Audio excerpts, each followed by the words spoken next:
J'insiste sur le fait que j'avais aucune des qualités que l'on croit nécessaires pour pouvoir lancer un projet entrepreneurial. Et finalement, pourquoi est-ce que j'ai survécu à ces handicaps? Parce que j'ai vécu la permanence du désir.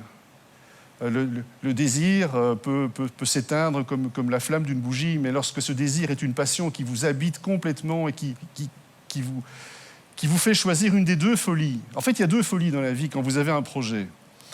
Il y a la première folie qui est celle dans laquelle je me suis plongé, qui est la folie d'y aller. Mais il y a une folie qui est bien pire que celle-là, évidemment, c'est la folie de ne pas le faire. Parce que si vous ne le faites pas, vous êtes sûr d'échouer. Et donc j'ai eu la chance d'avoir un désir tellement puissant,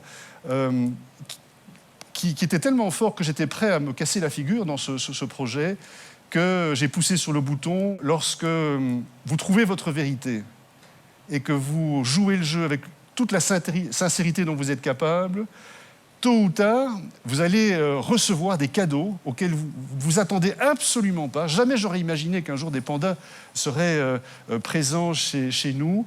Et tout ça a commencé par le désir de créer un petit jardin extraordinaire, une vision idéaliste du monde, en quelque sorte, à partager par des milliers et des milliers de familles qui n'ont pas la chance que j'ai moi de pouvoir voyager aux quatre coins du monde. Pour résumer, simplement, c'est très simple, si vous voulez, je crois que quelqu'un de tout à fait ordinaire, qui est enflammé par une passion, qui est presque dévoré par une passion qui n'est pas un feu d'artifice, qui est une passion pour laquelle vous êtes prêt à tout perdre.